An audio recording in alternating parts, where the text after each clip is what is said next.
오라 너희 모든 목마른 자들아 물로 나아오라. 돈 없는 자도 오라. 너희는 와서 사 먹되 돈 없이 값 없이 와서 포도주와 젖을 사라. 너희가 어찌하여 양식이 아닌 것을 위하여 은을 달아주며 배부르지 못할 것을 위하여 수고하느냐. 내게 듣고 들을지어다. 그리하면 너희가 좋은 것을 먹을 것이며 너희 자신들이 기름진 것으로 즐거움을 얻으리라. 너희는 귀를 기울이고 내게로 나와 들으라. 그리하면 너희 영혼이 살리라. 내가 너희를 위하여 영원한 언약을 맺으리니 곧 다윗에게 허락한 확실한 은혜이니라. 아멘. 오늘도 수요 예배 나오신 우리 성도님들을 주님의 이름으로 축복합니다. 우리가 흔히 항해하는 것과 또 등산하는 것을 인생에 종종 비유하기도 합니다.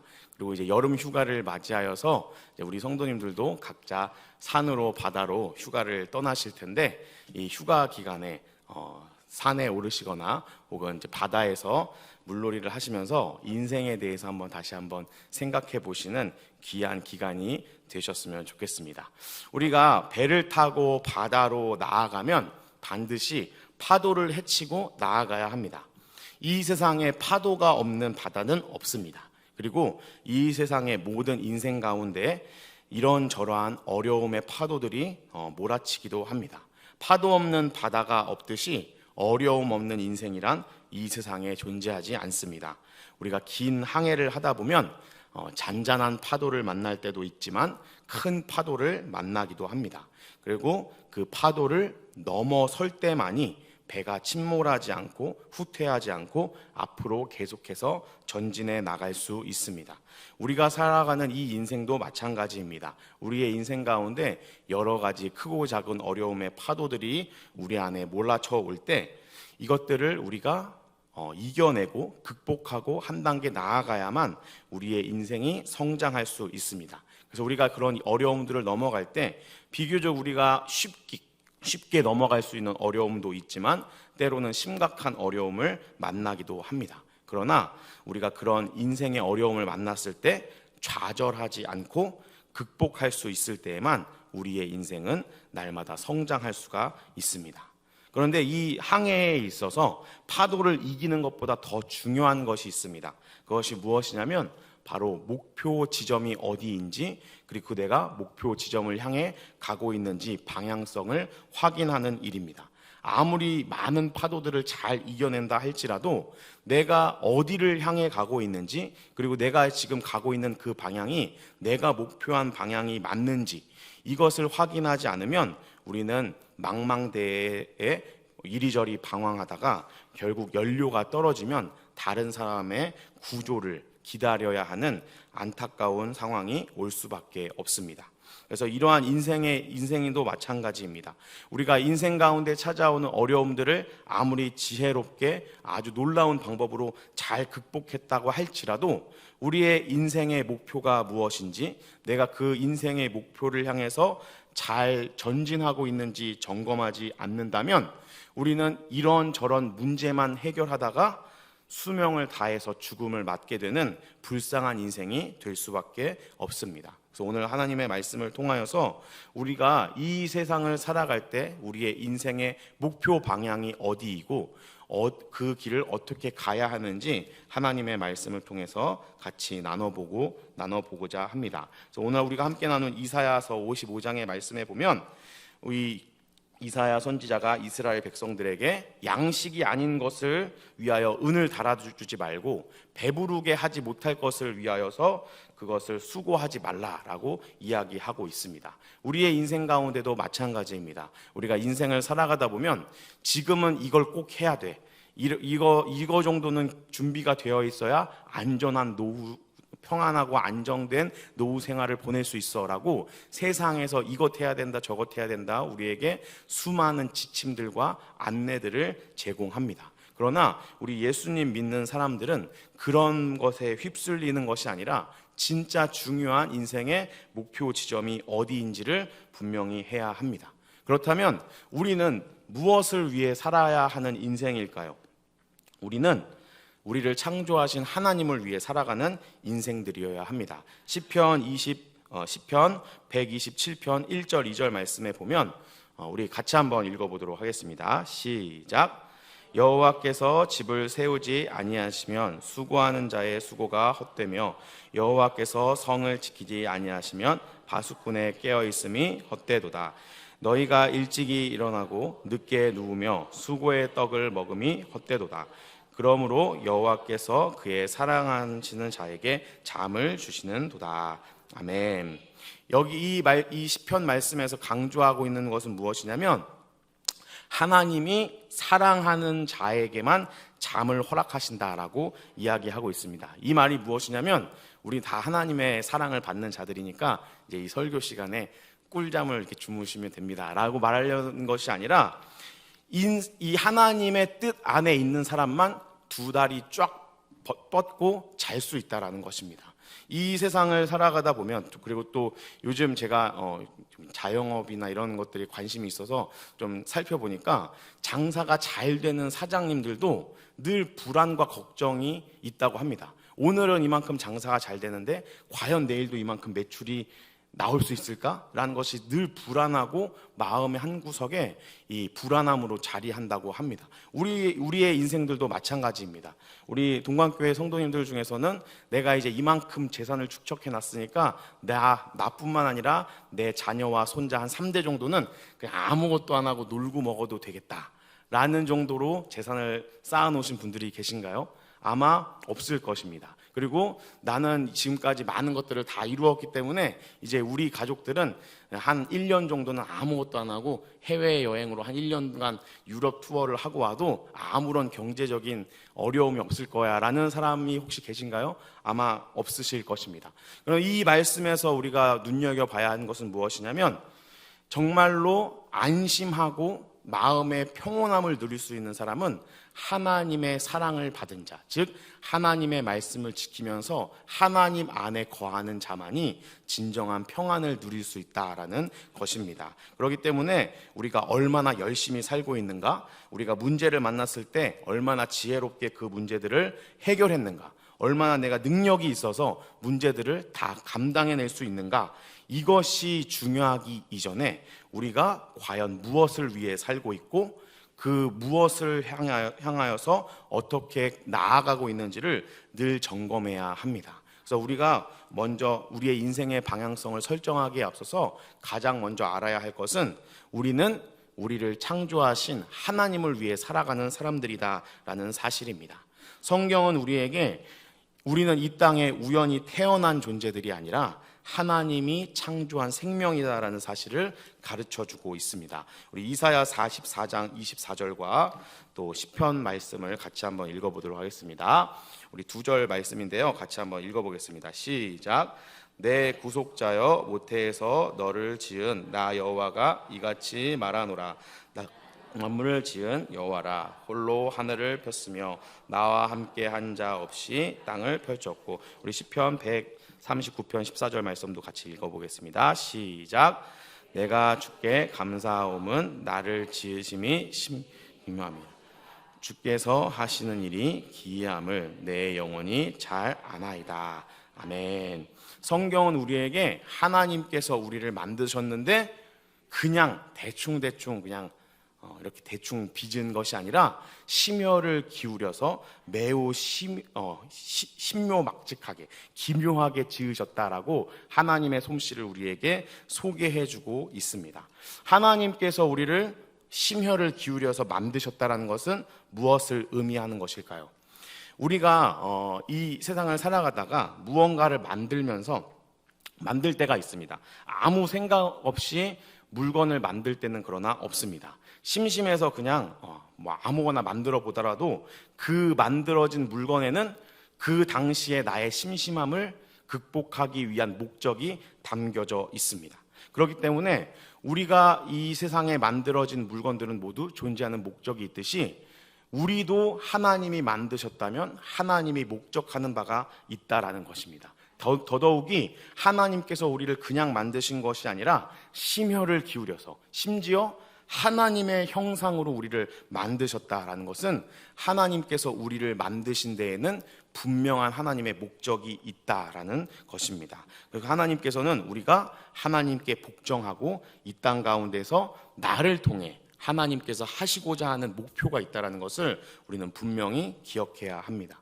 그렇기 때문에 우리는 인생을 살아가면서 내가 인생의 목표를 설정할 때 내가 원하는 인생이 아니라 하나님이 의도하신 것을 나의 목표로 삼고 내 인생의 목적으로 삼아서 살아가야 한다라는 사실을 우리는 잊어서는 안 됩니다. 우리는 내가 하고 싶은 대로 내가 이루고자 하는 것을 이루기 위해 살아가는 것이 아니라 나를 이 땅 가운데 하나님의 형상으로 지으시고 나를 통해서 무언가를 하시고자 하는 그 하나님의 목적을 기억하며 그 하나님의 목적이 무엇일지 늘 성경 말씀을 살피면서 그 목적을 이루기 위해 하루하루 최선을 다해 살아가야 합니다. 그래서 골로새서 1장 16절에서는 이 점을 이렇게 강조하고 있습니다. 제가 읽어드리겠습니다. 만물이 그에게서 창조되되 하늘과 땅에서 보이는 것들과 보이지 않는 것들과 혹은 왕권들이나 주권들이나 통치자들이나 권세자들이나 만물이 다 그로 말미암고 그를 위하여 창조되었고. 아멘. 이 세상 나뿐만 아니라 이 세상 모든 것들이 하나님을 위하여 만들어졌다라고 성경은 선포하고 있습니다. 심지어 예수님께서는 이렇게 말씀하십니다. 마태복음 16장 25절인데요. 우리 같이 한번 읽어보도록 하겠습니다. 마태복음 16장 25절 제가 읽겠습니다. 같이 읽겠습니다. 시작. 누구든지 제 목숨을 구원하고자 하면 잃을 것이요 누구든지 나를 위하여 제 목적을 잃으면 찾으리라. 아멘. 이 예수님의 말의 뜻은 무엇이냐면 인생을 자기 마음대로 살면 반드시 망하게 될 것이고 하나님이 의도한 대로 살면 생명을 얻을 것이다 라는 말씀입니다. 우리가 이 세상을 살아갈 때 이 사실을 반드시 기억해야 합니다. 누구든지 내 목숨을 구원하고자 하면 잃을 것이요 누구든지 예수님을 위하여 하나님을 위하여 자기 목숨을 잃으면 찾으리라 라고 예수님께서 말씀하셨습니다. 그렇기 때문에 우리는 이 인생을 살아가면서 꼭 이 사실을 기억해야 합니다. 나는 그냥 우연히 엄마 아빠가 사랑을 나눠서 이 땅 가운데 태어난 사람이 아니라 하나님이 나를 만드셨고 나의 이 생명은 내가 열심히 운동하고 좋은 것 건강한 것 먹어서 나의 생명을 연장시키는 것이 아니라 하나님이 하루하루의 삶을 허락하시는 것이며 그 하나님은 나를 의도를 가지고 이 땅 가운데 만드셨고 우리는 하나님의 피조물로서 우리를 만드신 하나님의 의도대로 살아가야 한다라는 사실을 반드시 기억해야 합니다. 그런데 우리가 이 사실을 잊어버리고 내 마음대로 내가 생각하는 대로 내가 하고 싶은 대로 인생을 살아간다면 그 인생은 망하게 될 것이다 라고 성경은 우리에게 말씀하고 있습니다. 그렇다면 우리가 이 하나님의 뜻이 무엇인지 하나님이 나를 이 땅 가운데 만드신 목적이 무엇인지를 무엇을 통해 알 수 있을까요? 바로 기록된 하나님의 말씀을 통하여 알 수가 있습니다. 잠언 10장 8절 말씀은 이렇게 우리에게 이야기를 하고 있습니다. 제가 읽어드리겠습니다. 마음이 지혜로운 자는 계명을 받거니와 입이 미련한 자는 멸망하리라. 그리고 에베소서 5장 17절에는 이렇게 말하고 있습니다. 5장 17절 우리 같이 한번 읽어보겠습니다. 시작. 그러므로 어리석은 자가 되지 말고 오직 주의 뜻이 무엇인지 이해하라. 아멘. 하나님의 계명이 무엇인지를 아는 것이 지혜이고 그 지혜를 가진 사람은 생명을 얻을 것이고 이 하나님의 말씀을 저버리면 멸망당할 것이다. 그러니까 너희는 어리석은 자가 되지 말고 하나님의 지혜를 갖고 하나님의 뜻이 무엇인지 분별하면서 살아라 라는 것이 성경이 우리에게 말해주는 우리의 인생의 목적입니다. 우리는 이 하나님을 위해 살아가는 사람들이라는 것을 반드시 기억해야 합니다. 오늘 성경 말씀을 통해서 그렇다면 우리를 이 땅에 보내신 하나님의 계획이 무엇인지 5가지를 한번 같이 살펴보려고 합니다. 우리를 하나님께서 이 땅 가운데 만드시고 보내신 하나님의 의도와 계획은 무엇일까요? 첫 번째로는 예배입니다. 이사야서 43장 21절 말씀 그리고 요한복음 4장 23절 말씀은 예배에 대해서 중요한 부분을 우리에게 알려주는 말씀입니다. 이사야서 43장 21절 말씀과 요한복음 4장 23절 말씀을 제가 읽어드리겠습니다. 이 백성은 내가 나를 위하여 지었나니 나를 찬송하게 하려 함이니라. 아멘. 요한복음 4장 23절. 아버지께서 참되게 예배하는 자들은 영과 진리로 예배할 때가 오나니 곧 이때라. 아버지께서는 자기에게 이렇게 예배하는 자들을 찾으시느니라. 아멘. 예배는 인간이 하나님을 기쁘시게 할 수 있는 가장 최고의 방법입니다. 우리가 의롭고 거룩하게 살아가는 모습도 하나님께 기쁨이 되지만, 우리가 진정으로 하나님을 예배하고 하나님을 높여드릴 때 하나님은 우리의 예배를 기뻐 받으십니다. 그리고 우리의 인생 가운데 그 예배를 소중하게 여기고 최선을 다하여 예배를 드리는 것을 하나님께서는 기뻐하십니다. 그렇다면 이 예배라는 것이 이렇게 우리가 교회에 모여서 같이 예배드리는 이 예배만을 의미하는 것일까요? 요즘엔 우리가 삶의 예배 이런 이야기도 많이 들으시죠? 삶의 예배는 그럼 어떻게 드리는 것일까요? 일어나자마자 찬송가 한 장 부르고 기도로 하루를 시작하고, 직장에 가서도 틈틈이 성경책 읽으면서 업무를 보고, 이렇게 하는 것이 예배를 드리는 것일까요? 아닙니다. 하나님의 언약을 기억하고 기념하고 그 하나님의 말씀이 나의 삶 가운데 이루어질 것을 기대하는 것이 진정한 예배입니다. 그래서 내가 이 땅 가운데 직장에서 살아갈 때에도 내가 내 직장 상사에게 하듯이 하는 것이 아니라 하나님께 하듯이 모든 일들을 해 나가는 것이 바로 하나님의 언약, 하나님께서 말씀하신 것이 나의 삶 가운데 분명히 이루어질 것을 믿고 기대하는 사람의 삶의 자세입니다. 그래서 우리 모든 동관교회 성도님들이 이 예배당에서만 예배하는 사람들이 아니라 우리의 삶 가운데에서도 하나님의 말씀이 반드시 나에게 이루어질 것을 기억하고 기대하면서 하루하루 살아가게 되시기를 예수님의 이름으로 축복합니다. 그리고 두 번째로 하나님의 계획은 바로 교제입니다. 히브리서 2장 10절 말씀은 이렇게 말씀하고 있는데요, 제가 읽어드리겠습니다. 그러므로 만물이 그를 위하고 또한 그로 말미암은 이가 많은 아들들을 이끌어 영광에 들어가게 하시는 일에 그들의 구원의 창시자를 고난을 통하여 온전하게 하심이 합당하도다. 아멘. 이것을 좀 쉽게 제가 풀어서 설명을 해드리자면, 하나님은 모든 것을 만드셨고 모든 것은 하나님의 영광을 위해서 있다. 그리고 그 하나님은 그 하나님의 영광을 함께 나눌 많은 자녀들을 원하시고 그 일을 위해서 예수님을 이 땅에 보내셨다라고 성경은 우리에게 말씀해주고 있습니다. 그리고 에베소서 1장 5절 말씀은 이렇게 이야기하고 있습니다. 그 기쁘신 뜻대로 우리를 예정하사 예수 그리스도로 말미암아 자기 아들들이 되게 하셨으니. 아멘. 하나님께서 우리를 만드신 목적 중에 하나는 바로 교제하기 위해서입니다. 하나님은 우리를 피조물이 아니라 하나님의 자녀로 불러주십니다. 하나님의 자녀 삼아 주십니다. 그리고 우리를 자녀 삼기 위해서 자기의 하나밖에 없는 아들 독생자 예수 그리스도를 십자가에 죽이시는 엄청난 대가를 치르셨습니다. 그런 엄청난 대가를 치르시면서도 우리를 하나님의 자녀 삼아 주셨습니다. 왜 하나님께서는 우리를 그렇게 하나님의 자녀 삼아 주셨습니까? 고린도후서 5장 18절 말씀에 보면 모든 것이 하나님께로서 났으며 그가 그리스도로 말미암아 우리를 자기와 화목하게 하시고 또 우리에게 화목하게 하는 직분을 주셨으니. 아멘.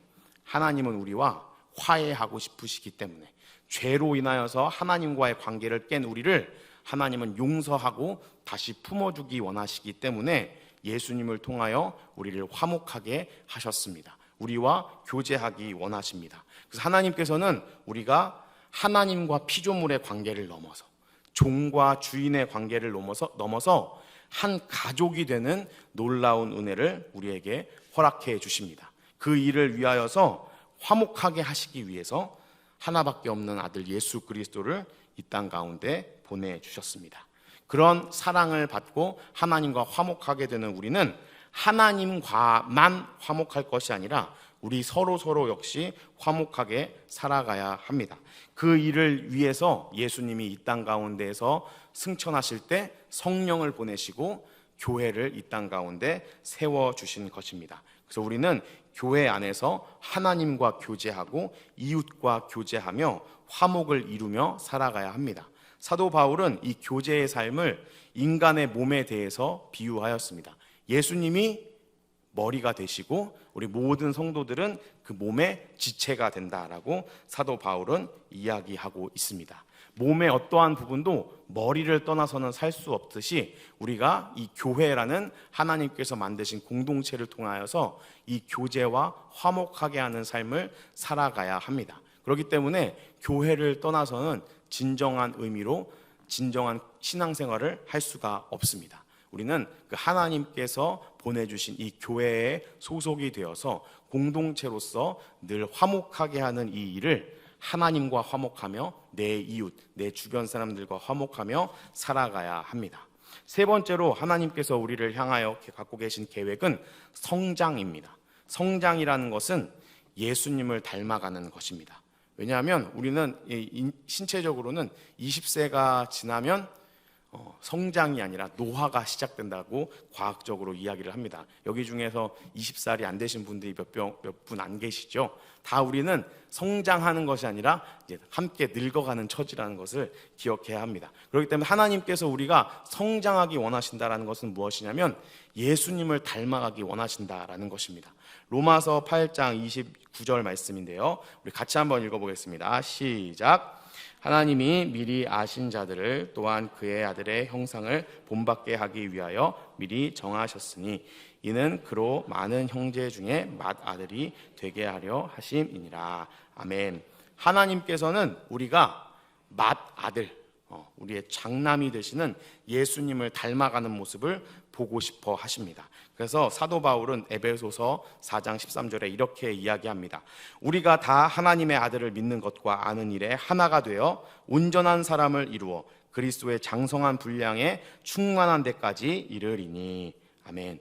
우리의 마음과 생각과 행동이 예수 그리스도를 닮아갈 수 있도록 하는 것이 하나님께서 우리를 향하여 갖고 계신 계획입니다. 이 일을 위하여서 우리는 유혹의 욕심에 따라 썩어져가는 구습을 따르는 옛사람의 모습을 벗어버리고 오직 성령으로 심령이 새롭게 되어 하나님을 따라 의와 진리와 거룩함으로 지으신 새 사람을 입어야 합니다. 이것이 우리가 예수님을 닮아가는 성장의 삶을 살아가는 하나님의 소중한 뜻과 계획인 줄로 믿습니다. 네 번째로 우리는 섬김의 삶을 살아가야 합니다. 에베소서 2장 10절은 이렇게 이야기하고 있습니다. 제가 읽어드리겠습니다. 우리는 그가 만드신 바라 그리스도 예수 안에서 선한 일을 위하여 지으심을 받은 자니 이 일은 하나님이 전에 예비하사 우리로 그 가운데서 행하게 하려 하심이니라. 아멘. 여기서 말하는 선한 일은 바로 섬김을 의미합니다. 예수님께서도 이렇게 이야기하셨습니다.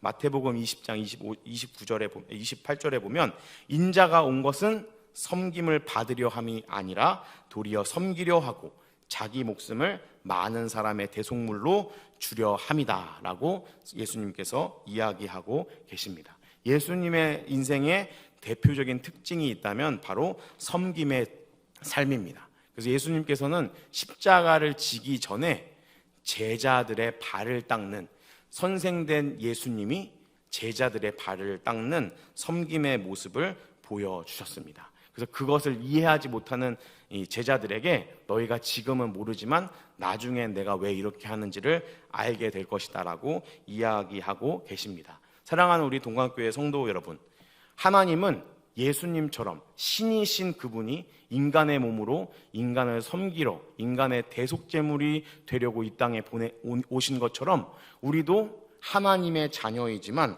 세상과 이웃을 섬기는 대로 우리를 보내십니다. 그렇기 때문에 우리가 이 세상을 살아가면서 더 돈을 많이 벌고 더 안정된 삶을 살기 위해서 우리가 물질이 필요하고 지혜가 필요한 것이 아니라 우리는 섬기기 위해서 지식도 필요한 것이고 섬기기 위해서 물질도 필요한 것이고 섬기기 위해서 권력도 필요한 것입니다. 지식이나 물질이나 권력 그 자체를 탐하기 때문에, 그것이 좋은 것이기 때문에 우리가 그것을 원하는 것이 아니라 그런 것들이 있어야 세상과 이웃을 더 잘 섬길 수 있기 때문에 우리는 그런 것들을 구하면서 살아가야 합니다. 더더욱 놀라운 것은 우리가 섬김의 삶을 살면 그런 것들을 구하지 않아도 섬길 때 필요한 모든 것들을 하나님께서 채워주신다라고 성경은 우리에게 분명히 이야기해주고 계십니다. 마지막으로 하나님께서 우리에게 뜻하신 계획은 전도의 삶입니다. 예수님이 이 땅 가운데서 승천하시기 전에 마지막에 제자들에게 부탁하신 말씀이 마태복음 28장 18절부터 20절까지의 말씀에 나옵니다. 우리 같이 한번 읽어보겠습니다. 시작. 예수께서 나와 말씀하여 이르시되 하늘과 땅의 모든 권세를 내게 주셨으니 그러므로 너희는 가서 모든 민족을 제자로 삼아 아버지와 아들과 성령의 이름으로 세례를 베풀고 내가 너희에게 분부한 모든 것을 가르쳐 지키게 하라. 볼지어다 내가 세상 끝날까지 너희와 항상 함께 있으리라 하시니라. 아멘.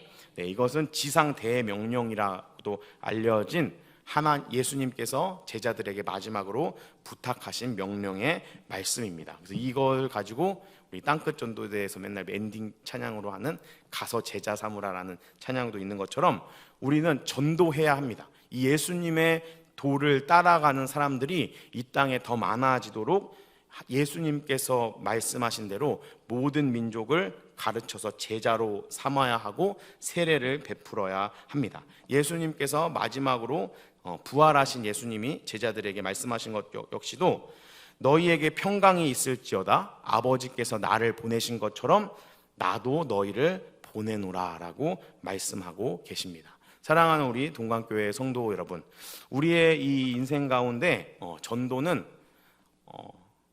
해도 되고 안 해도 되고 그만인 일이 아니라 예수님의 명령이고 예수님께서 우리에게 부탁하신 바이시며 하나님의 원래 계획에 포함된다라는 사실을 반드시 기억해야 합니다. 하나님께서는 하나님이 이 세상의 창조주가 되시고 예수님이 구원자 되신다라는 것을 모든 세상 사람들이 듣고 영생을 얻기를 원하십니다.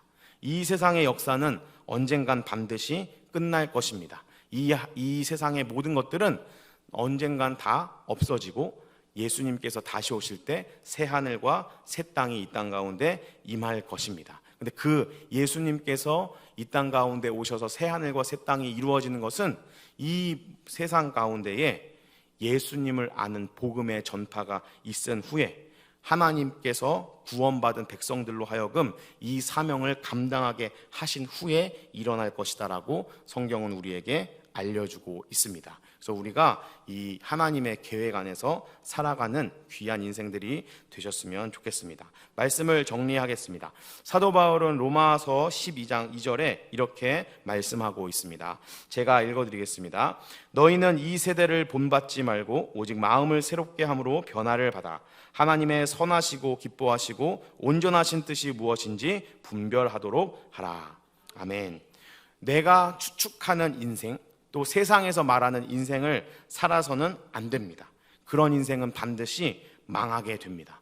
성경은 우리는 예배와 교제와 성장과 섬김과 전도가 있는 삶을 살아야 한다라고 우리의 목표를 제시해주고 있습니다. 이 하나님의 계획대로 살아갈 때 우리의 모든 인생의 걸음걸음마다 하나님께서 그 발걸음을 인도해 주실 것이며 보호해 주실 것이다 라고 성경은 우리에게 말씀하고 계십니다. 우리가 피조물로서 나를 지으신 분의 뜻이 있다는 것을 기억하고 그 뜻을 찾고 추구하며 나아갈 때 우리가 살아가는 모든 순간순간을 통하여 그 창조주의 전능함을 보게 될 것입니다.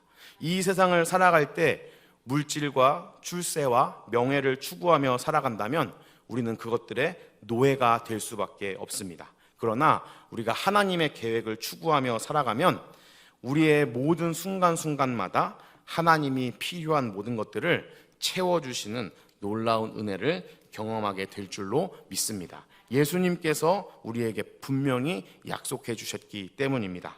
마태복음 6장 33절 말씀인데요, 우리 같이 한번 마지막으로 읽어보겠습니다. 시작. 그런즉 너희는 먼저 그의 나라와 그의 의를 구하라. 그리하면 이 모든 것을 너희에게 더하시리라. 아멘. 사랑하는 우리 동안교회 성도 여러분, 이 하나님의 말씀을 믿으시기를 축복합니다. 성경은 결코 우리에게 거짓말하지 않으십니다. 하나님께서 말씀하신 것은 반드시 이루어집니다. 하나님은 우리를 실망시키지 않으시는 분이십니다. 믿고 순종하는 자에게 반드시 은혜를 허락하시고 하나님의 말씀대로 이루어지는 것을, 기적을 경험하게 하시는 능력의 하나님이라는 사실을 꼭 기억하시기를 바랍니다. 그래서 우리가 이 하나님의 뜻과 계획을 기억하며 하나님의 뜻과 계획을 통하여 살아갈 때 우리 모든 동관교회 성도님들의 삶 가운데 하나님이 나를 이렇게 도와주시고 하나님이 나에게 이런 은혜를 허락하셨다라는 놀라운 간증거리들이 넘쳐나기를 예수님의 이름으로 축복합니다.